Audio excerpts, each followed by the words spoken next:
Hey, my name's J.C. McCauley, and I want to really encourage you to take time out of your schedule and watch Artistic Expressions. I mean, they're going to give you all the information you need to know about the art scene here in Greater Hartford, in Connecticut, in fact, in New England. I'm sure they're going to have some guests from around the country, and maybe even some international guests. So check it out on your local TV station, Artistic Expressions, with George, my man, Milner.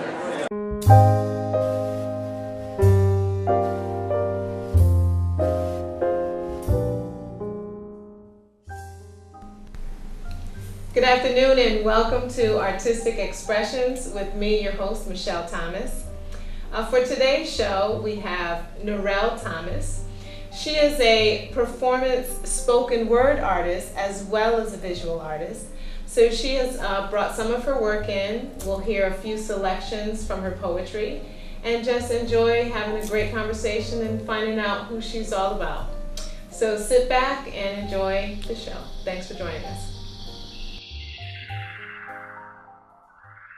Hold your head as high as you can, high enough to see who you are, little man.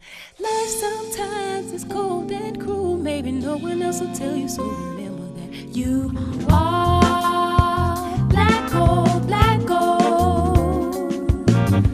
You are black gold. Welcome back to Artistic Expressions with me, Michelle Thomas. And today we have Narelle Thomas. Thank you for joining us. Thank you. Thanks for having me. I appreciate it. Yes. I'm looking forward to hearing about what you do. I heard a little sampling of some of your work and some of your poetry, but to kind of really go into the other side of what you do, I'm kind of excited to do that. So I guess we'll just start with how you present yourself. You know, you said that you are a performing artist, visual, you know, it's the spoken word, but then visual artist. So tell me a little bit about the spoken word part. Well, I've been performing poetry for about 6 years, maybe 7, around there. When I just started middle school, around then, and so I've been doing this and trying to improve and learn as much as I can from other artists and just by doing, you know, and listening. So it's been really fun. So what got you into, like, you know, I'm sure, you know, poetry can be very personal, but then coming out to do that, what kind of drove you to that step? Well, first I joined a theater group called Teatro Vida. It's in Springfield, Mass. Yeah. It's the first and only Latina theater in Springfield, Mass. So it's a really amazing program and experience. That's really what broke me into the world of poetry and learning more about performing in general. I was in drama club before that a little bit, and it was completely different. Completely different. So in Teatro Vida, we work with visceral theater. So that's feeling, you know, from the gut and really expressing just a personal voice, you know. And so I think that's really what helped me to develop that presence for poetry and that passion and that love. So now the traditional sense, or the other, like the theater club that you were in, that was more traditional, or it was more kind of contained, I guess, or? It was, and it wasn't as influential to me. It was kind of, more structured in a sense that, you know, it wasn't really about where you were personally to help you grow in a way that you might need to. It was more about, who's the star of the show and who is the supporting actor. The support and all the structure of how so, it's formed. But it sounds like the other is more personal, or you know, kind of pulls from that deeper side of you, you know. Yeah. So when you were writing your poetry, were you always kind of writing, growing up, always writing and writing?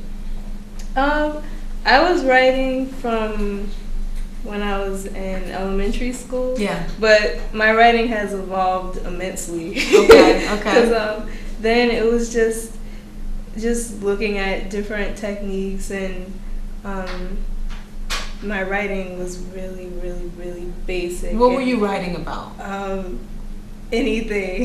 So I wrote about cats, my best friend, waterfalls, like that. Those are the particular poems I remember writing, and they were nowhere near what I've been writing and what I started, to write in Teatro Vida, because it was mainly about, just observing different art, observing other poets, and just what does that interaction look like? How does that make you feel? Yeah. And that's what I put into my writing as a result, and I think that really helped me to blossom in writing and just interacting with the world in general, because I feel like it's an awareness thing, and it sounds like you kind of have you developed a depth to your voice, as opposed to, like you said, I'm writing, early on you're writing about things that are familiar, things that cross your mind, a waterfall, a butterfly, I don't know. Yeah, right. But then now,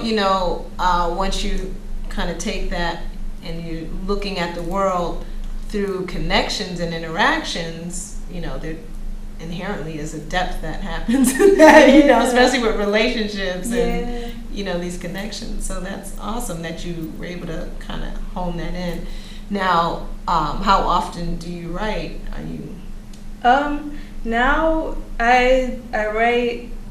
I don't know. I write, I guess, every day, every other day, every few days. It's not like a set thing with me right now. Right. But I feel like anything can spark something. Right. So I'll just be on the bus, or I'll be listening to music, because I feel like a lot of my poetry is inspired by like music or just interactions with other people, nature. So if I'm listening to anything, it could just end up in a poem, right.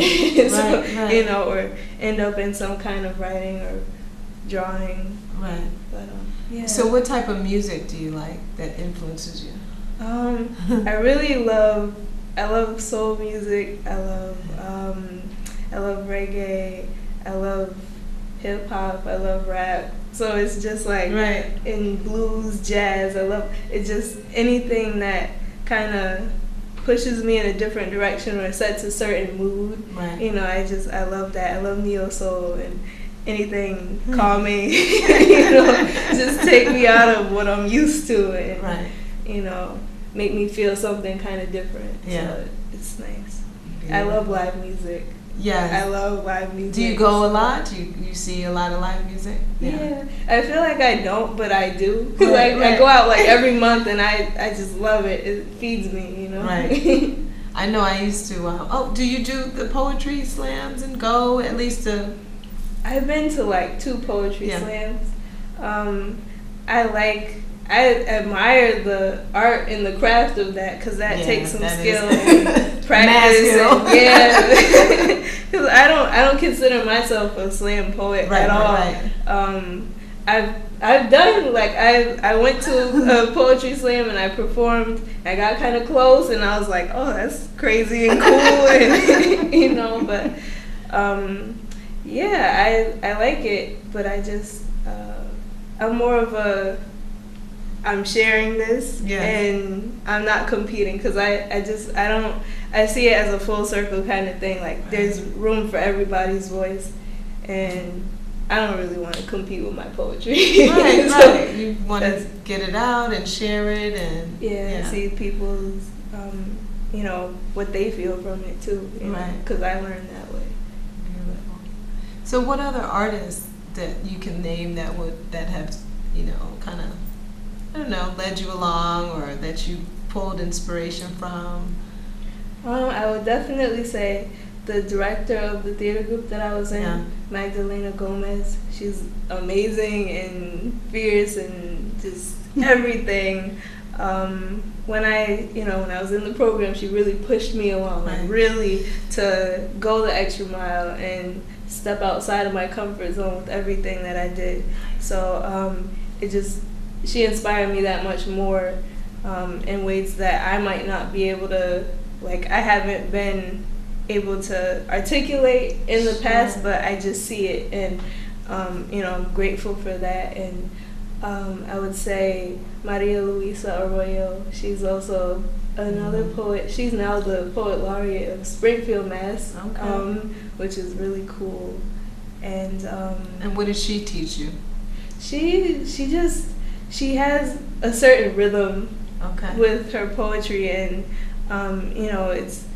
she really embodies it in a different way, because she uses different languages, and I love language, and that's something that I want to do eventually, incorporate other languages into it. So that's valuable and really cool. So she sounds like she weaves it effortlessly in there. I think she speaks about 8 languages. Oh, so goodness. I'm just like, wow.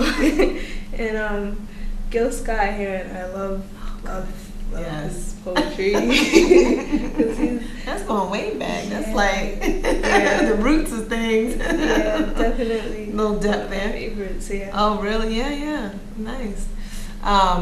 When you were growing up, were you introvert or extrovert, or how would you describe yourself? I had an interesting childhood. A lot of people would definitely have described me as an introvert. Mm-hmm. My close family members might have described me as an extrovert. And then some. So it's like a combination, but when I was in like preschool and kindergarten, I was really like, I would play by myself. Right. I'd make sandcastles by myself. Right. I'd be in the block corner by myself. And then like elementary school, first grade, I didn't even talk. They thought I was mute because they literally did. They sent a counselor to my house because they thought that something was going on at home. But I was just really observant and trying to take it all in, I guess. And people would actually speak for me when I wanted to speak about something, which is crazy. Oh, she wants chocolate ice cream. Yeah, so it was interesting. That's but funny. that was like my biggest year, first grade. I feel like that was a big influence in my life. And after that, pretty much, I was just kind of quieter in school, and I got more active in middle school, where I did like outside activities and that's high more social school. too. Yeah, so branched out kind of there. Right. So. And so for yourself, would you consider yourself very confident and I would say I have confidence in myself, and I feel like an introverted extrovert. Yeah. Because I feel it. I have like these tendencies of both. So I'm introverted when I want to be, and when I want to go out, I'm out. Right. But I mean, it is bold to put artwork, and then of course your written word, and to perform that. That's a lot of courage. It's a lot of from inside, because that's all that stuff that's in, and you're putting that out there for people to do whatever with. Yeah. And it's funny, like, people tell me that a lot, and I didn't get it at first, and I'm just like, I don't see, I don't understand where it's so courageous, but I do put everything into that, and when I go out and perform, I feel like I'm putting myself out there. Like, I feel like I give everything that I have in all my art. So it's just kind of funny, even though some of it's not about me, and a lot of it's not, like, the stuff that I share is usually not personal to me, but I have that feeling, that personal feeling and connection. That's what makes it personal. Your hand, you're doing it, it's coming from you. It can be about the world, it can be about other artists, but the fact that it's from your perspective, is really that vulnerability you're putting out there. It's like I'm putting my opinion, my view, my thoughts. You're vulnerable, so, and that is courageous to be vulnerable. Yeah. A lot of people build walls instead of, kind of opening up and giving. But so I would love to hear a few selections from you. So to share. that would be great. I mean, I've heard some stuff, but I know you got some goodies. Yeah. So we'll set that up, and we'll hear a few poems from Narelle Thomas. Enjoy.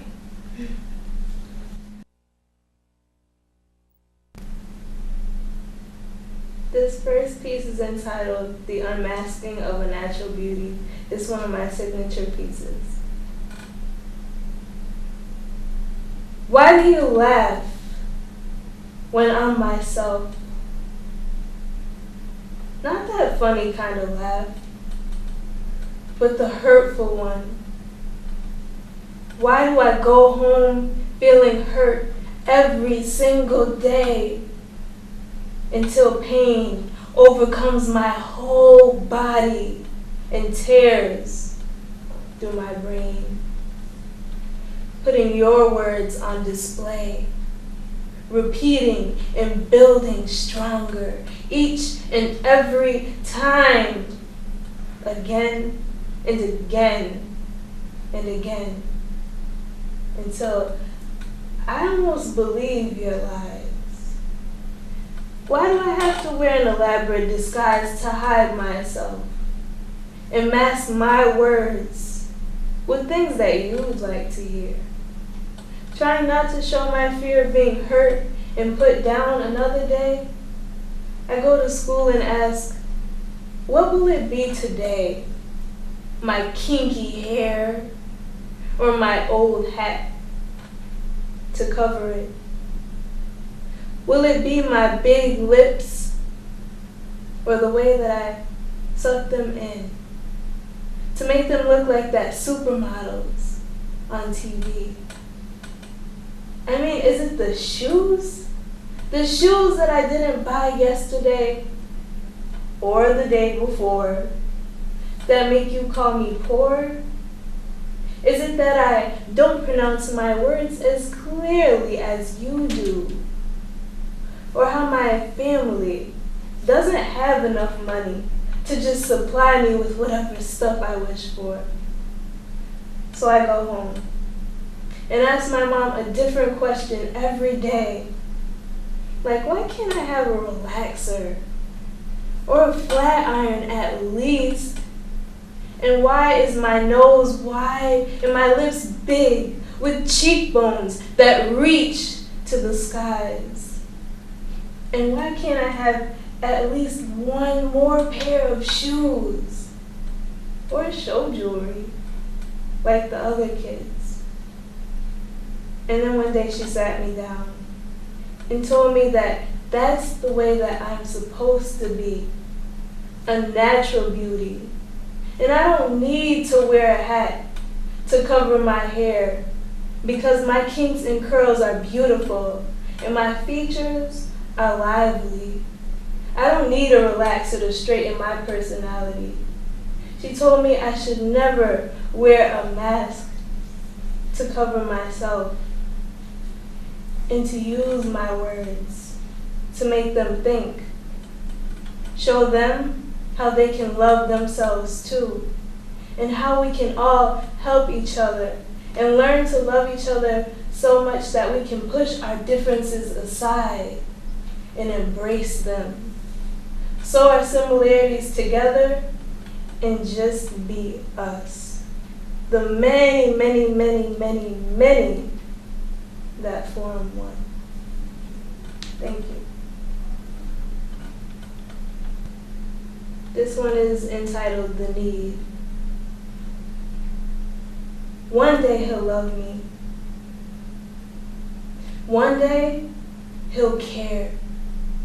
She repeats over and over, sitting on her daybed, tears welling slowly but surely, crying wanting to believe that he cares, that he needs her as much as she needs him.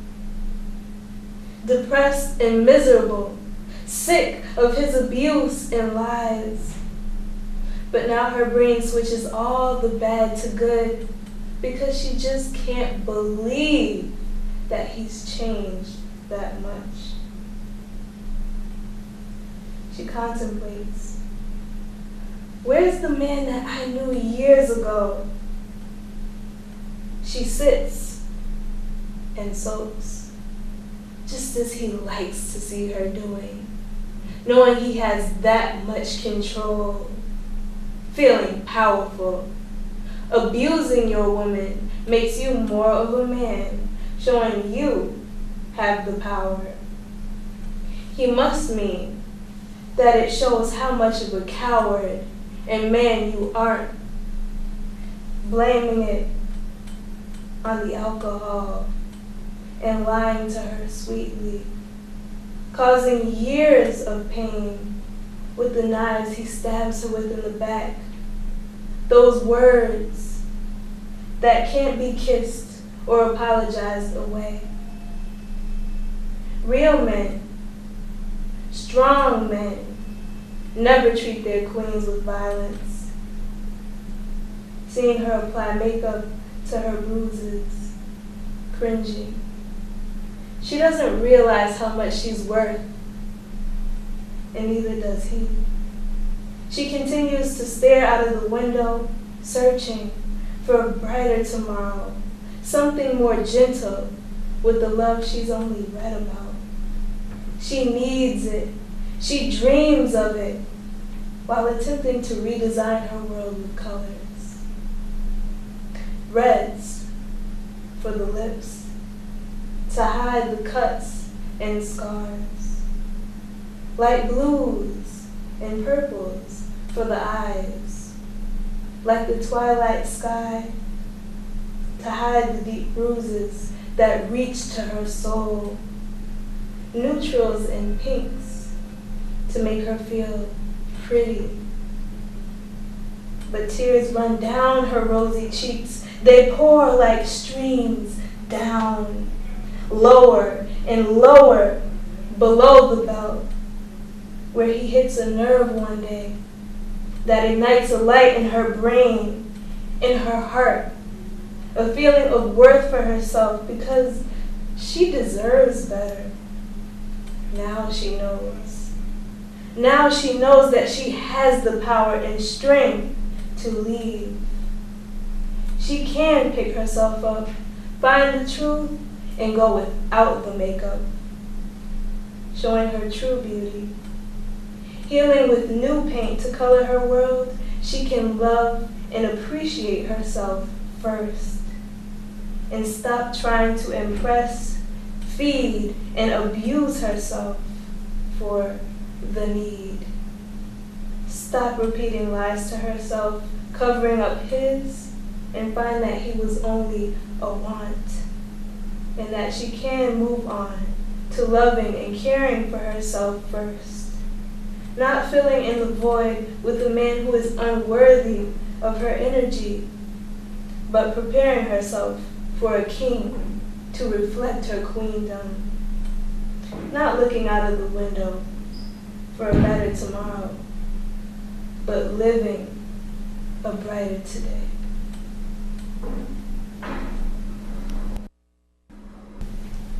So we just heard two beautiful and powerful pieces from Narelle. We'll just kind of talk about that a little bit. Those selections, I mean, very powerful statements. What I kind of pull from both of them was this very strong sense of beauty, of self-acceptance, honoring. Talk about that a little bit. Yeah, I think that just kind of, those are a little bit of my earlier poems, and I feel like that's just, it might have been part of, I think, what I feel, for myself, like just learning how to love myself and accept myself. But also, I think that's what I value too a lot. I definitely would encourage everyone to do that and understand what that means, because it's not something that just happens right away. It's not something, today you just wake up and love yourself, you know, even though that's, it should be, and you know, but there's things that go on in life, and I feel like just your experiences, you always have to just accept what it is for what it is and acknowledge that you're growing, and you're not just a stationary thing in the room. You have to love yourself through each experience, and I think that's really what that was about. Yeah, that's a strong place. We're bombarded with imagery, you know, like you said, you know, the supermodels and we're bombarded with imagery that is counter to our features and our skin and all of those things, and our hair. And to voice that in such a beautiful way, I think is necessary for other women to hear that. Because we do need to hear, we need to see other women loving themselves. And having that, like, yeah, that's right, I like my lips, I like my nose. That's so important. And I think just for the next generations coming up, it's like, what do you want them to see? You know, when they look at the people around them, what do they take away from that? And I think that's where it comes from, because I noticed that around me. I noticed people, not to say like in my immediate environment, but I picked up on certain things, and it's like we all just need to have that feeling toward ourselves, and no, it's more than a feeling, you know, and there's things that influence that. So I think what you said is 100%. 100%. That's what we got. That's what we're dealing with. And then the second piece, though, so we have that kind of external beauty, and then the second piece was extremely powerful, because now that's the beauty within, on the inside, and it was really touching to hear, you know, she doesn't know her worth, he doesn't either. And for her to, you know, kind of come into that awakening, I think that's necessary too, for us to feel our value. You know, speak on that a little bit. I'd say, yeah, definitely. It's tough when you are in a relationship where someone doesn't appreciate you. And I think that you really have to go that much deeper into yourself to come out of that kind of thing, to find yourself almost. Right, and then rebuild that diminished piece, you know, because it's intense to deal with. I personally haven't dealt with that where I've been degraded by somebody, but I feel that sense very strongly, where it's just so much, it's so needed throughout life, because you're always interacting with somebody, and somebody's always going to be there to try and tell you what you're not, try and tell you what you are, try and tell you where to go, how to be, and when to do it. So you always just have to have that about yourself, to where you say, okay, this is who I am, this is who I want to be, and know that you'll become that. You know, and also have that value, have that worth, know your worth. That you are worth something. Or you'll just take anyone's stuff. But then you get tired. So once you get tired, that's it. You're not doing that anymore. So that was, I think that's a beautiful piece that I, hope many people get to hear that. It was beautiful. So I want to switch gears a little bit, because we hear, definitely the depth of your spoken word is intense, but I want to see some of your imagery. We can talk about some of your visual work. I'm going to move these just in case they're in the way. Right. So I guess this one goes back along a similar line. It's called Locked In, Breaking News. And this is also a piece on acceptance and self-love. And it's breaking news because it's kind of metaphorical. They're locked in a cage.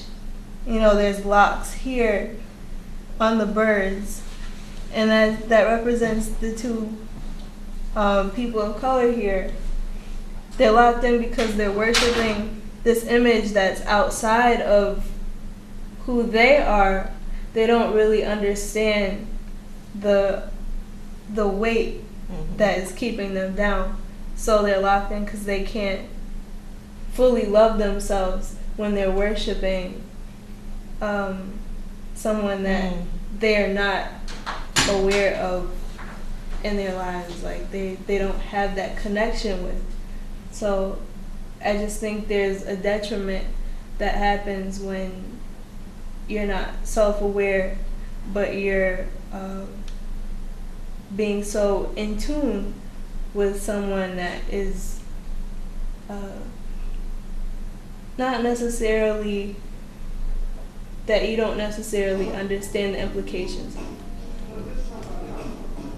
And the imagery in the center, speak on that a bit. Yeah, so this is the image of Jesus Christ. And in Africa and all throughout a lot of other places, the image of the Black Madonna was done away with, and this was put up in place of that mother, the child, and just the whole concept of spirituality has been torn down and replaced with religion. The whole word religion is to tie, or it means to tie back, to tie again. And that's really what they're representing, these two young children. They're being held down, they're being tied back. Right. They're not able to break free and really understand who they are or experience life because they're in this cage that's keeping them with tunnel vision, almost like so. And it's all, I kind of also feel like this central image is so big that it's almost like a forced, someone else's view forced upon them. Right. And they can't, you know, the same thing I was saying about being bombarded with different types of imagery. Right. It gets in. If you have so much of that, it gets in, and this is what you end up believing as truth, as opposed to anything else that counters that. Exactly. And I think that people of color just need to be more aware of that, just in general, because that can distort your worldview. It can distort your view of yourself. And I think that once you understand the imagery, why certain images have been taken away from people and replaced with other things, you just need to know your history and also just be aware of your practices daily, because that creates who you are. So. Right. I agree. Beautiful. I totally agree with that. It seems like there's just so much in society to break from. Yeah. It's like, can we be free to be ourselves? We have to break from everything all the time. Yeah. And relearn and refocus. It's like, can it be a part of our daily life, please? Yeah. So, I'll go to a different piece. Okay. I do a lot of nature images, and this piece is one of my first pieces from, I'd say, middle school, and I actually redid it because that one got stolen. Okay. So somebody liked it that much. Yeah. So this one I just love it. I took a picture at sunset, right? And this is kind of how it looked. So what I did, I used to make an image every month, and it was from nature. It was nature inspired. Right. And I just drew it or painted it. Right. And this is the first one. So. And so you feel you get a lot of that. You get that inspiration. You get, you're in tune with the universe and nature. I definitely identify with that. Yeah. And this is done in what medium? Ink and Okay. also watercolor and acrylic. Okay, so you mix media, getting it in there, getting it all in there. Everything has a voice, so exactly. I get it. I love it all. So I definitely want to see this piece. I know you got some stuff, but I'm interested in this one. I want to know about this one. I did that piece about, maybe now it's been, I think, 4 years, which is crazy because it doesn't seem like that long. But everyone seems to love it. This is called Mother Nature, and she is holding the earth. Yeah. Mm-hmm. And she's rooted. She has the leaves coming up, the flowers, the butterflies, and I think the butterflies are kind of representative of her spirit in a way. She's kind of like the tree and the universe. She has all the colors, of the universe, the galaxy, and there's water. So I tried to include all the elements that I could in there, and the moon is behind her. Okay. She's calm. That's the larger structure. Yeah. Okay. She's calm. I also wanted a positive image of the Black woman. Right. And I think that comes out in a lot of my work. That's good. You're consistent. Yeah, right. So a lot of my visual art centers around positive images of the Black woman, and just a peaceful kind of view, and one where she's growing. You see how she has the hair that's all like coming the out. trees and blossoming, and and the stars are kind of there, and she's full of stars. So that's, is that music? Yeah, you have that music too. incorporated in there. Yes, I see that. Forgot about that. The music too. Yes, it's beautiful. all part of the rhythm. Yeah, beautiful. Thank you. I do. I enjoy your visual. I'm not going to get to these, but I want to see. Yeah. What is this here? I do custom shirts. Oh, okay. And did you tie dye this? Yeah, I did. You tie dye it? It's a little wrinkle right now. That's so fine. Excuse that a little bit. You just put it on and wear it. It's good. And so, is this one of your poems? Yeah. That was something I started, but I like to do more of. This is Soaring Upwards. That's my signature piece. Okay. And I tie-dyed it, so I would tie-dye it according to however the person would like or prefer.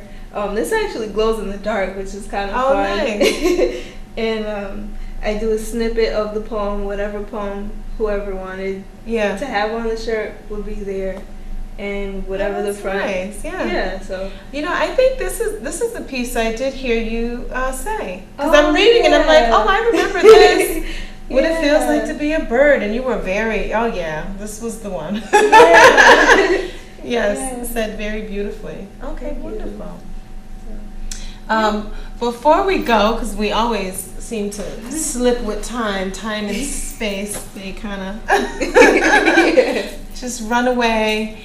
I just want to kind of ask you just to let me know if you have any upcoming events, or how could someone get in contact with you? Do you have a Facebook page? I don't know, anything that's, Yeah, you could definitely contact me online. Social media, I have just about every platform. Oh, good. Good. So, do you have any videos, like YouTube videos and stuff? Yeah, I had started that at one point, and I just didn't continue as much. I have some things on SoundCloud. You can find me at Narelle, the letter AKC. That's NARELLE. What I'll do is I'll put it up, so you can just say what it is, and then I'll actually have you, write it down, and we'll be able to put that up. So that, And that's also for my website, so it's Narelle, akc.weebly, that's weebly.com. Okay. And all my links are there. Everything, the Facebook page I Right. always have updated. And Are you on quite often, or? yeah, pretty much. Yeah. Everything I do, I pretty much post it on there. I have jewelry that I post on there.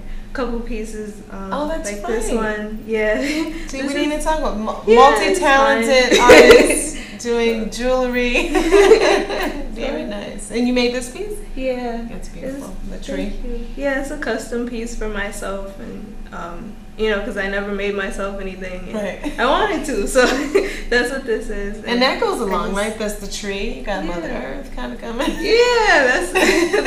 I love trees. So. It's a beautiful thing when artists are just consistent. Yeah. Thank you. Yeah. So, any events coming up, or? Events, yes. Thank you. I'm having a show on June 11th in Springfield, Mass, and that's called Because of Her. It's a show honoring women. It's also celebrating what they value as women. So look out for that. It's going to be from 7 to 10 at the Movement Project at 441 Sumner Avenue in Springfield, Mass. So feel free to tell your friends. I'm also going to be a part of a show in June as well. And I have more information on that coming up. So definitely please follow me on Facebook. Get yeah, the 411. Yeah, so I can release those details and be very clear about it, because I don't want to misrepresent anything. So that show is in Hartford. But stay tuned. Thank you very much. Good. So yes, thank you for coming on and hearing more about what you do and hearing your beautiful poetry. It's just very powerful, and I think that's what's needed in this world. We need some positive imagery, some positive words, we need that. Yeah, definitely. So thank you again for coming on. Thanks so Narelle. much. It was beautiful. This has been our episode of Artistic Expressions. I had today Narelle Thomas, a very powerful poet, a very gentle spirit with fire inside. Wonderful. An opportunity to kind of see that side of you is a pleasure. Thank you so much for joining us today, and stay tuned for more episodes. I'm sure you'll love them all. Remember to always support the arts and your local artists. Thank you.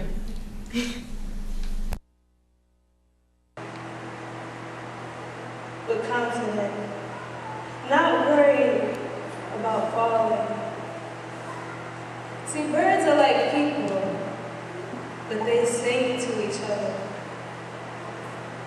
They have nests and even build from their environments, communities. They sing out loud for everyone to hear, speaking their languages, the many pitches, tones, and chords.